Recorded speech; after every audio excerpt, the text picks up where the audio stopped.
नमस्कार, मैं हूं राहुल शर्मा। आप देख रहे हैं SPN 9 न्यूज। स्वागत है आपका हमारे इस खास प्रोग्राम में। प्रोग्राम की शुरुआत बहुत बड़ी खबर से मैं कर रहा हूं। जी हां, ज्योतिरादित्य सिंधिया के जो दुश्मन है उनसे मुलाकात की है राहुल गांधी ने, और राहुल गांधी ने सिंधिया के दुश्मन से मुलाकात करके ये बता दिया है कि अब वो भी सिंधिया से कोई रिश्ता नहीं रखना चाहते, और जो मित्रता उनकी और राहुल गांधी के बीच थी अब वो भी खत्म हो चुकी है। जी हाँ, पूरी खबर क्या है, पूरी खबर की जानकारी मैं आपको दूंगा, लेकिन इससे पहले मैं अपने दर्शकों को बता दूं कि राहुल गांधी ने ज्योतिरादित्य सिंधिया के दुश्मन के साथ जो मुलाकात की है, और बकायदा जो ये मुलाकात है इससे साफ पता चल रहा है कि अब राहुल जो है वो अपनी मित्रता को खत्म कर चुके हैं। राहुल गांधी सिंधिया से कोई भी रिश्ता रखना नहीं चाहते। तो खबर देखिए, मैं आपको बता देता हूं कि खबर ये है कि जो नूरी खान के जो शौहर हैं उनसे मुलाकात की है राहुल गांधी ने। जी हाँ, नूरी खान कौन है और किस तरह से सिंधिया जो है नूरी खान से चिढ़ते थे, और सिंधिया ने नूरी खान को डांट भी लगाई थी, ये सारी चीजें मैं आपको बताऊंगा। लेकिन उससे पहले चलिए मैं अपने दर्शकों को एक ट्वीट दिखा देता हूं। जी हाँ, ट्वीट जिसमें नूरी खान ने ट्वीट किया है, और नूरी खान ने देखिए क्या ट्वीट किया है। छायगांव विधानसभा क्षेत्र में श्याम, जी हाँ, उन्होंने जो ट्वीट किया है वो ये है कि शारलमान जी के साथ श्री रकीबुद्दीन अहमद साहब के समर्थन में रोड शो कर जनसभा को किया संबोधित, और जनसंपर्क भी किया गया। असम वासियों से आग्रह करती हूं कि 6 अप्रैल को कांग्रेस के तमाम प्रत्याशियों को अपने बहुमूल्य वोट से विजयी बनाएं। तो आपको बता दूं, जो रकीबुद्दीन अहमद है, रकीबुद्दीन अहमद जो है वो नूरी खान के शौहर हैं, उनके आदमी हैं। और रकीबुद्दीन जो है वो असम की अगर हम बात करें तो देखिए वो वहां से चुनाव लड़ रहे हैं। असम वासियों से उन्होंने आग्रह किया है कि 6 अप्रैल को कांग्रेस के तमाम प्रत्याशियों को अपने बहुमूल्य वोट से विजयी बनाए।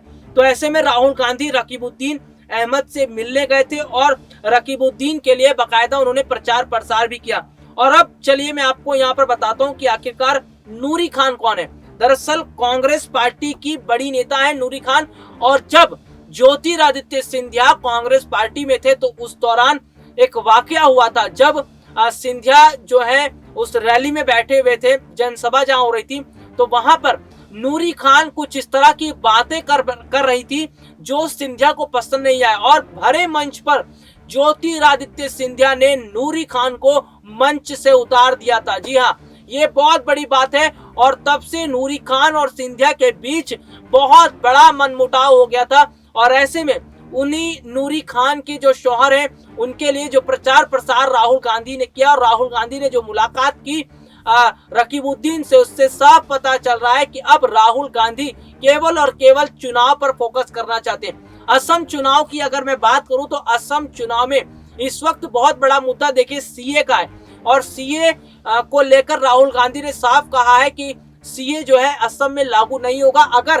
कांग्रेस की सरकार वहां पर जीतती है। कांग्रेस पार्टी ने असम के अंदर बदरुद्दीन अजमल से जो है गठबंधन किया है। और उसके बाद की अगर हम बात करें, असम में बाकायदा प्रियंका गांधी ने भी खूब रैलियां की है।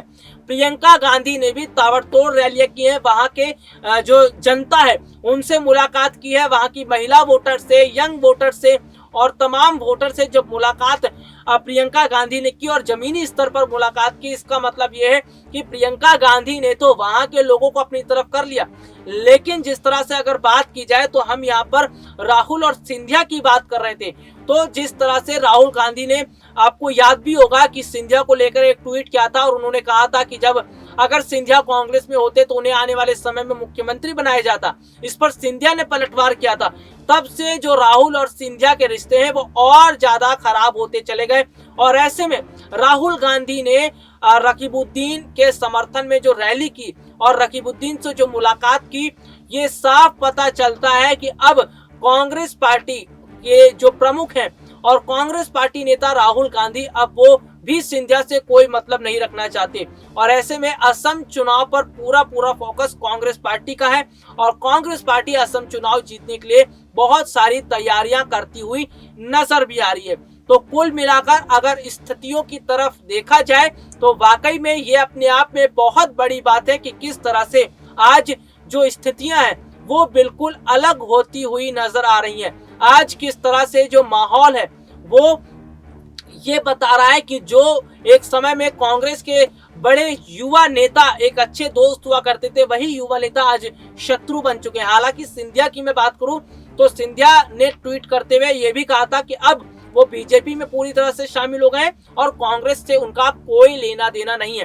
तो इसी बात को ध्यान में रखते हुए राहुल गांधी भी अब हर बातों को भुला चुके हैं और वो चाहे सिंधिया के कोई भी दुश्मन हो, चाहे सिंधिया से किसी बड़े नेता की ना बनी हो, तो ऐसे में उन नेताओं से भी जाकर राहुल गांधी मुलाकात कर रहे हैं। और राहुल गांधी का ये जो स्थिति है, जो राहुल गांधी ने रकीबुद्दीन के लिए जो प्रचार प्रसार किया और रैली जो की गई है बाकायदा आश्रम में, जिस तरह से कांग्रेस पार्टी का एक अलग नेतृत्व देखने को मिल रहा है, इसकी साफ स्थितियों की अगर हम बात करें तो फिलहाल कांग्रेस पार्टी का केवल और केवल एक ही मकसद है, चुनाव जीतना। और चुनाव जीतने के लिए बाकायदा कड़ी मेहनत राहुल और प्रियंका के द्वारा की जा रही है और खास तौर पर जो मुस्लिम मतदाता हैं उनको भी ध्यान में रखते हुए उनके लिए भी प्रचार प्रसार किया जा रहा है। असम में बदरुद्दीन अजमल के साथ जब कांग्रेस ने गठबंधन किया तो पूरी तरह से मजबूती स्थिति में असम में कांग्रेस देखने को मिल रही है और यहाँ पर सबसे ज्यादा जो महत्व है, फैक्टर है, वो मुस्लिम वोटर है। तो ऐसे में पूरा मुस्लिम वोट जो है वो कांग्रेस की तरफ आता हुआ नजर आ रहा है। तो स्थितियों की अगर मैं बात करूं, असम में 2 चरणों के देखिए चुनाव हो चुके हैं और दोनों चरणों के जो चुनाव हुए उसमें जो बम्पर वोटिंग हुई है, बम्पर वोटिंग बहुत बड़ा फायदा पहुंचा रही है कांग्रेस पार्टी को और कांग्रेस पार्टी के लिए बहुत अच्छी खबर निकलती हुई सामने भी आ रही है। जैसा कि आपको अन्य जानकारियों की अगर बात की जाए तो यहाँ पर अन्य जानकारियां ये हैं कि असम में फिलहाल जो वहां की जनता है वो प्रियंका के साथ नजर आ रही है, कांग्रेस पार्टी के साथ जाती हुई नजर आ रही है और कांग्रेस पार्टी की स्थितियां भी इस वक्त बहुत ज्यादा असम के अंदर मजबूत हो चुकी है। तो आपको बता दूं कि 2 चरणों के जो मतदान हुए, उन 2 चरणों के मतदान के बाद बीजेपी थोड़ा सा घबराई हुई है क्योंकि मतदान के बाद संकेत कुछ इस तरह के मिल ही जाते हैं कि आखिरकार किस राजनीतिक पार्टी को फायदा होगा। तो यहाँ पर पूरी अगर मैं बात करूं तो फिलहाल कांग्रेस पार्टी के लिए अच्छी खबरें निकलकर सामने आ रही है।